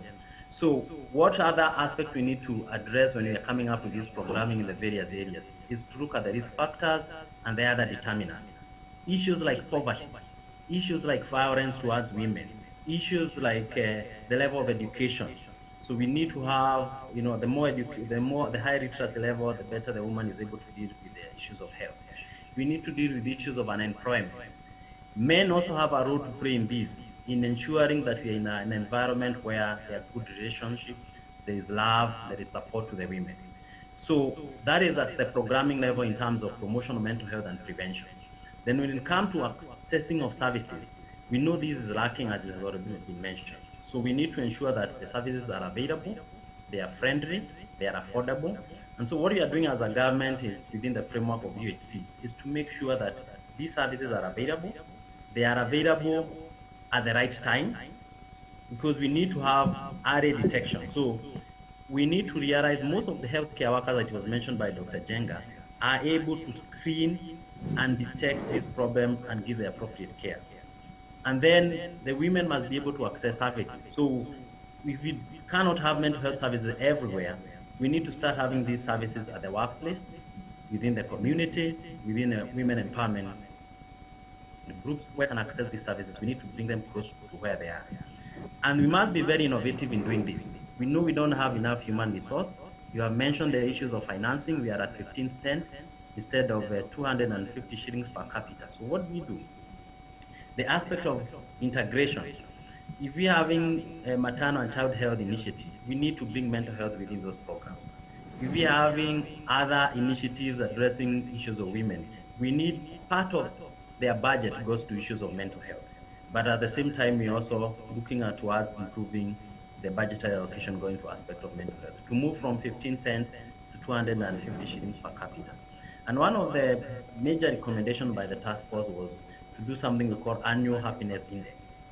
That we will set up an institution which will be looking at these cross-sectoral issues around mental health. And I think that's one of the things that Dr. Jenga is working on. That mental health is not looked at as a health issue alone. It's also a social and it's an economic issue, a developmental issue, it's a gender issue. And so having such a body, then we are able to have programs across the sector. So I think those are some of the key issues, but then also we need to get the necessary data and do a lot of research to identify what are the areas where we need to put more investment. And my call to all Kenyans is the people in the private sector, the people in the media, the other aspects of life need to start putting some contribution to mental health. The contribution may not be financial, it could be your time, it could be integrating these programs within what you're doing. And I think this will go a long way in trying to move from where we are to where we want to be. Thank you. Thank you. Thank you so much, Dr. Njuguna, and reminding us that mental health is a social issue, a developmental issue, an economic issue, so it cannot be ignored. Let's move into some questions from those who are joining us online. I could see, at least when Dr. Njuguna was on, we had over 400 people. Amazing.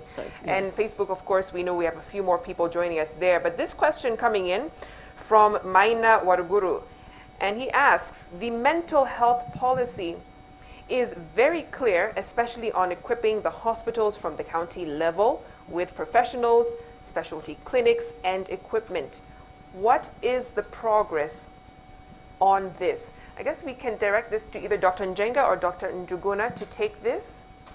Dr. Njuguna, I don't know if you heard that question on the mental health policy and what's being done in terms of equipping county level clinics. You very well, Victoria, and I think that's a very good question in terms of the gaps we have in terms of the services. So it's true we have very huge gaps, and what we are doing is starting at the community level, is trying to encourage the county government to start putting up budgets for mental health.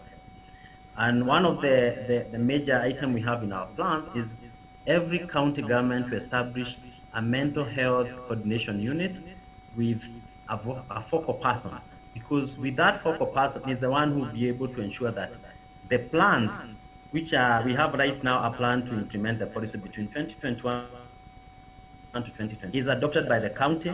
They have plans and they have a budget. So that is one of the items which will be our target for every county, to ensure that the county governments are putting resources to train human resource, to establish the necessary infrastructure and all the other systems which goes to in terms of establishing services and also prevention and promotion programs.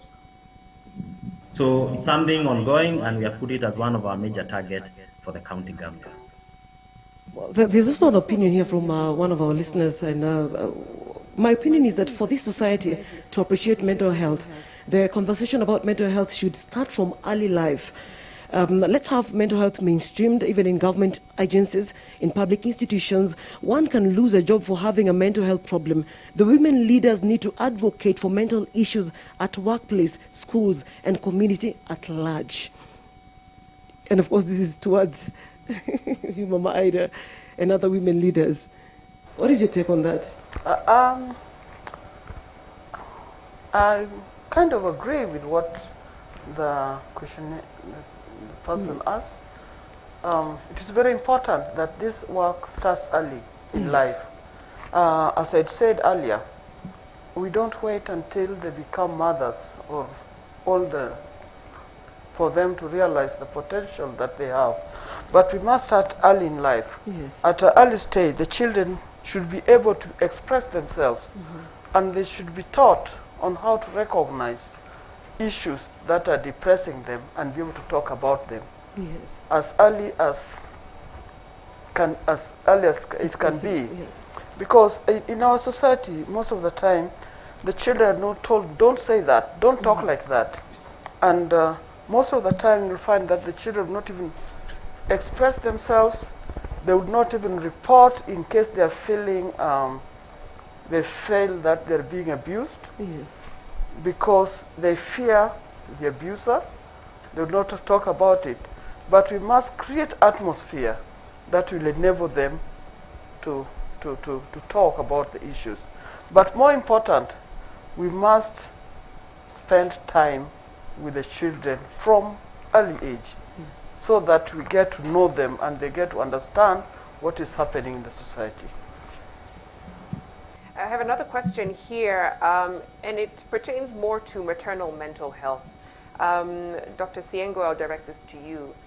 And this person asks, how are you dealing with the problem of post-abortion syndrome, which is a well-documented form of post-traumatic stress disorder, pathological grief that does not respond to any ordinary therapy? Thank you very much. Medically, when we talk about abortion, it's not the same as when the laymen talk about abortion, because even miscarriage is classified as abortion.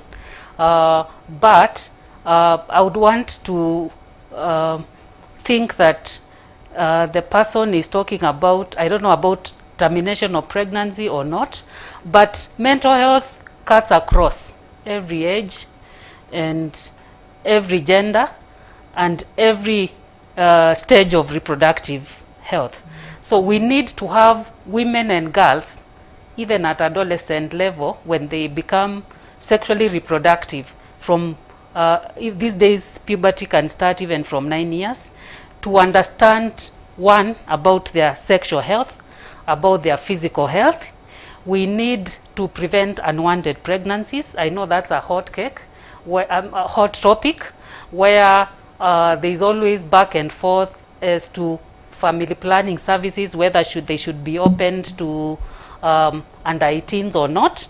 But what is important, that we need to discuss sexual health with girls as soon as they reach puberty or even before, and we need to prevent abortions. But if we are talking about miscarriage, it's a loss, and if it's a miscarriage, then you go through the process of mourning and the process of grief, which we are supposed to support. And these days, it's one of the difficult areas to know whether what you're going through is actually getting into depression or it's the normal grief. So we need mental health services for that, so that women and parents who have had a loss of an unborn child or even a living child, they get support even as they go through grief. And if it's about termination of pregnancies, it's best to prevent. But sadly, there are many women who end up being misled to access abortion services in funny places, and they will come to public hospitals when they are in danger of their lives. Some of them die. It's always good to seek services from the right places so that you get the right treatment. And if such states, you find yourself in such a state, please visit a recognized medical practitioner so that you can be assisted. Yes. Thank you. Anne Ngugi has been on standby. Karibu sana, Anne. We've really been waiting for you. If you can get us now. Can you hear me? Yes, we can hear you. Okay, I'm so sorry. I'm so sorry. No problem. Thank you for joining this great conversation. And we just wanted to know, what is your experience in being in a stressful and demanding career while bringing up a child with special need, and knowing that you have been on the forefront pushing for, trying to create this conversation for a long time. Karibu sana. Asante. Thank you so much for the opportunity. Indeed, this topic it's something that I should say that it's late, because when I gave birth to Angel, I didn't have a lot of information about mental health. And when I look back, knowing what I know about mental health, I know for sure I went through such a period where I was stressed up and I was feeling like I'm alone, and I was crying a lot, and I was angry, and I was blaming myself and blaming other people because of bringing into this world a child who is not what the society deems as normal. So I went through that stage without knowing that it is mental health, because as one of the psychologists said, the way that we understood mental health a long time ago is not what has been presented to us these days. So my experience was a roller coaster. It was a roller coaster of emotions. It was a roller coaster of accepting, of denial, of accepting, of sometimes wondering, why me? Why not another woman? For those who maybe don't know about my story, in short, my daughter right now, I'm a mother of a 17-year-old girl. She's called Angel Wanjiro. She was born with a congenital hydrocephalus condition whereby her head is quite big. If you go into YouTube or if you Google Angel Wanjiro, you're going to read her a lot, because she's been an inspiration, not only in Kenya, but in the world. As I'm speaking to you right now, she's one of the young girls who were awarded an award through the MTM Awards in the UK, and she was purely awarded that award because of her inspiration, the way she's been able to inspire the world. So coming back to me as a mother and as a journalist, walking through with Angel was not easy. It was not easy until the time that I accepted that I am the only person who was able to love Angel outside any other person.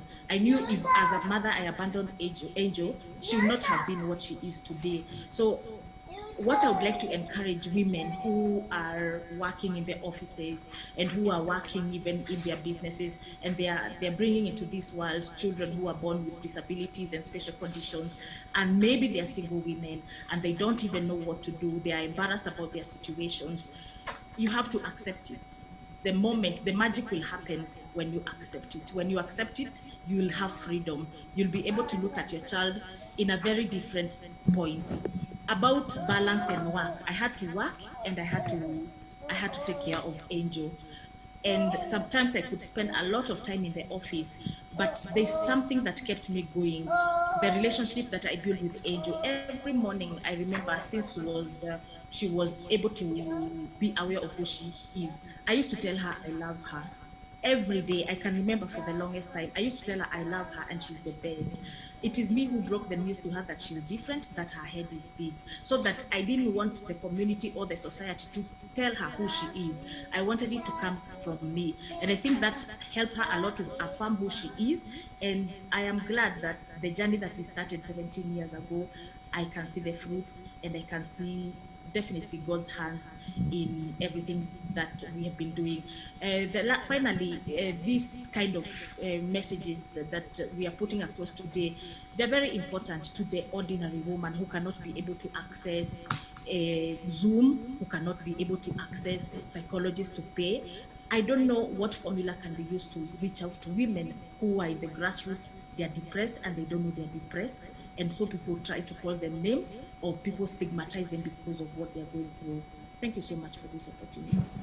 Thank you very much. And maybe that question I'd forward it to Dr. Frank Njenga. There's someone who's asking, what has the government really done to put across, affordable medical, help for those who are wale watu wa chini? Okay, so again I have to speak for government. Okay, yes, I have no problem please. with that. I accepted the job. There are two ways of looking at that question. Yes. The first is what is going on right now and what will happen into the future. In the near future. Now, one of the things that we need to understand completely is that mental health is a part of health. Yes. It doesn't exist like a separate entity somewhere that, yes? So one of the big things that has already happened, actually over the last 10 years, I have to give credit for that, maybe a little longer, is that every person who works in a government institution is now required to know something about mental health. So whether you are working in a dispensary or a health center or even at Kenyatta National Hospital, it's virtually a requirement that you must receive a measure of exposure to mental health. Let me explain that a little bit. It used to be the case when I was in medical school that the subject of mental health was treated as something we used to call minor subjects. Minor subjects, you can see some people here smiling, meant that when you did mental health, it was time to relax. Time to go see your mother, see your girlfriend, just relax generally, because you are not examined in that subject. Now in Kenya, I think it's all medical schools, yes? Mental health teaching and training is a major subject, and it's examined on that. So you can't go relaxing when it's time to do that. Some years back, the Kenya Psychiatric Association, the government, and other friendly countries put together a program that trained every clinical officer who works in a government entity. And we actually ended up training close to 5,000 clinical officers, not only on the recognition, but also on the treatment of mental health needs. And I think we embedded a training program for clinical officers and for nurses on mental health. The program is there. So it means that whether you are starting off as a clinical officer, nurse, whatever it is, in government, you are required. So we have embedded that in the government. Fast forwarding to the position that you have allocated to me, which is Mental Health Task Force Chairman, one of our key recommendations, which we are working on with Dr. Njuguna and the ministry, and I have to say the President is committed to this one. I have to say Cabinet Secretary Mutahi and the GS Susan are committed to this one. We want to embed mental health in performance contracting, meaning that whether you are a little officer, some faraway place in the county, or a big person in government, someplace very high up, your assessment for promotion and the way you'll be evaluated as a principal secretary, a cabinet secretary, everybody will be assessed on their input on the field of mental health. One of the other recommendations we made, and Dr. Njuguna has mentioned it, is of the creation of a national commission on mental health and happiness. That is in progress. It's not going to happen tomorrow again, but it's in progress. And that's going to be a body that will monitor the national state of health and happiness in our country. Incidentally, it's also proposed in there by the BBI. So there are a lot of activities that are going on in our country intended to, but allow me, Victoria and Tina, to say this. It's not just government. You, Royal Media Services, through your programs that you carry out on mental health, are actually playing an extraordinarily important role, because I see, and I'm sure you also see, people are now coming out in two categories. One are your sons. Yeah? They come and say, you know what, doctor? I think I have ADHD. You know what? No. I think it cannot be a major depressive disorder, because when I Googled, I could tell my poor school, kids, I mean, they know all these things. And secondly are the older people who are coming and saying, I saw Dr. Siengo on TV talking, and the symptoms she was describing, that is me. That is a serious panic attack that I'm getting. And I have come to... So I think it's not just government, it's all of us. And I have to commend whoever promotes this forum today, because the people we are reaching are real Kenyans. And I think this is an exceptionally good start. I have nothing else to say. Thank you. Well, we have actually had a wonderful conversation, and I'm sure even on social media, it's a conversation that can still move on. And you're probably asking, why now? Why not now? May is a powerful month for mental wellness, awareness, and also it is actually the maternal mental month for women. And for, we say that a woman is the whole society, because I'll say it again, if a woman is all right, everything is okay. So as we wind up, if I just give you the chance, Mama Ida, as women leaders in this country, what is the way forward for the ordinary woman, Mama Mboga Palemtani, a doctor, woman who, we've had this discussion to start it off, so to steer it ahead, so we can have a healthy nation. I think the whole thing starts with you. Yes. With individual. Starts with me. To acknowledge my ability, acknowledge where I'm at, acknowledge what I need, acknowledge what I can do. So it begins with the woman herself. It is only when they acknowledge their ability and their condition that they can be able now to speak freely. The other thing that I think they need is general attitude of the society. We should not look at mental health as something that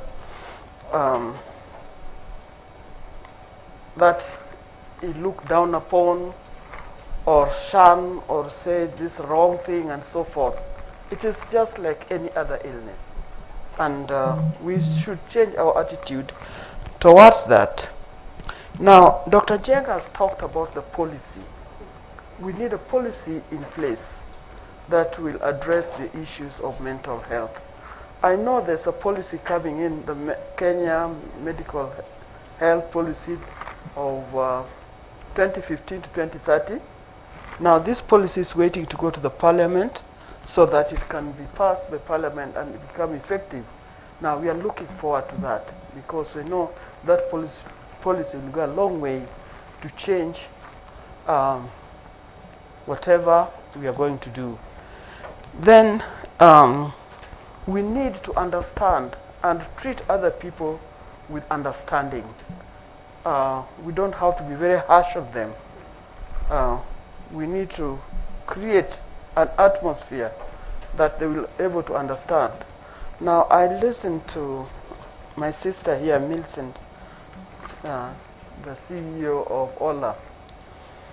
In a working place, we need to understand the individuals that are working there. I know as women, they carry a lot of load, and they have to know how to balance this load. Now, you cannot judge them on the same template as you judge the men in that working place. Maybe you need to understand them and know the condition under which they are going. Maybe they have small children, maybe they have sick people in the home, maybe something is happening, and therefore should be able to explain and express themselves. There's also something that we all forget as women, is creating my day with me. You must create time for yourself. Time for me, myself, and I. It's very important because we tend to worry about all other things, all other people, your work, your family, children, husband, colleague, whatever, and you forget yourself. When you are filling in that your diary or the things to do, make sure you leave some spaces blank, and those are spaces where you are going to spend your time with yourself to take care of yourself and see what you can do. Now, as a group in working together in corporate, I would also suggest that we have what we call a day out with the colleagues. Can go for picnic, can go for sightseeing, something. Can even go to count birds in Arboretum. You know, something like that. But something that will enable you to understand your colleagues better and also gives you a relaxing atmosphere from the office, which sometimes is very stressful. As a woman, you work in various places. Maybe you're a teacher in school, working wherever you're working. Sometimes we tend to take our work office home.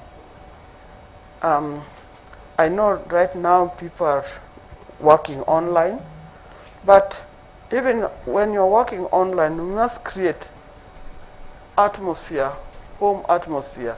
Don't always occupy your time with the work that you should have done in the office or that you should have done at the right time. And last but not least, you need to share your experiences with other people. Maybe you can form what we call support groups, whereby you just get together and talk about yourselves. And that's a healthy thing to do. I must say at this point, we must give a hearty round of applause to our distinguished panel. Thank you so much, Mama Ida, Dr. Njenga, Dr. Siengo, Millicent, Sylvia Mulinge, who joined us virtually, CS Amina, and Ngugi, and Dr. Njuguna from the Ministry of Health. This has been such a rich and robust discussion, but it's only the beginning. We've just scratched the surface when it comes to mental health, women, and just generally society in this country. But thank you so much for your time, for your profound insights, and just getting us thinking about our mental health. As Mama Ida said, keep those spaces empty for you and to take care of yourself. I will take that to heart. Thank you so much. At this juncture, I'd like to invite Dr. Vincent Hongo, CEO of Chiromo Hospital Group, to take us through the rest of the program. Thank you very much, Victoria. On behalf of the Chiromo Hospital Group, the Mama Ida Odinga Trust that have put this great webinar together, we cannot appreciate more. The conversation that has begun here and what we are witnessing online, it is the way to go. Ann Ngugi has put it, many more are putting it online. This is what should have begun yesterday. I can't appreciate any further our panelists that have participated today. We have had Dr. Amina Mohammed making time in a very, very busy schedule. We know today is a cabinet day.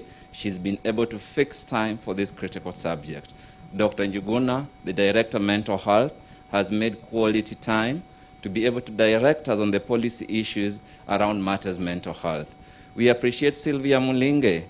We all know the background. She's been changing flights to be able to just sit and deliberate on these matters.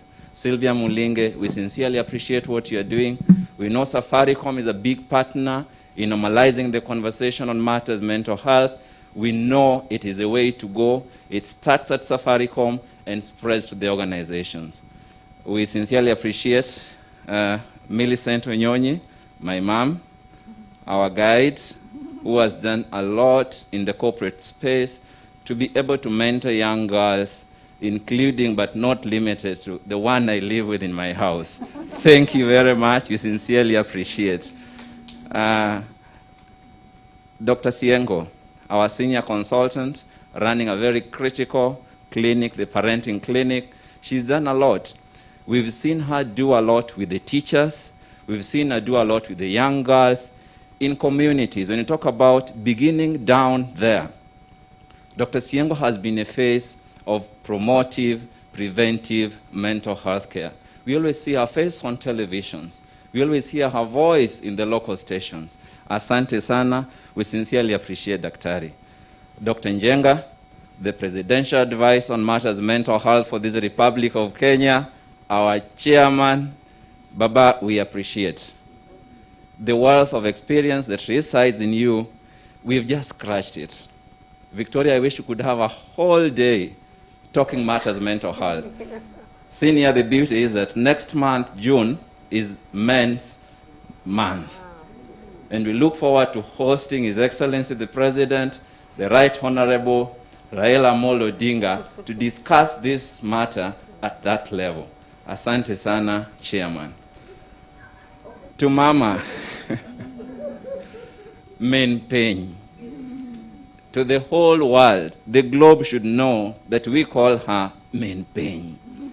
And many people ask, what does it mean? She is the mother. We are mothers. I, as Dr. Vincent Hongo, leading this team, have gone through very stressful situations. And we know I ran to her. When you're talking about care, right from down there, she's a solid counselor. We ran to the village, and she'll cook for you. She'll make for you the meal. She'll tell you, sit here. So when you talk about these initiatives beginning from home, guiding from home, she exemplifies that. Mama, we cannot be any more appreciative. We appreciate you for having taken time even to involve your team in this journey.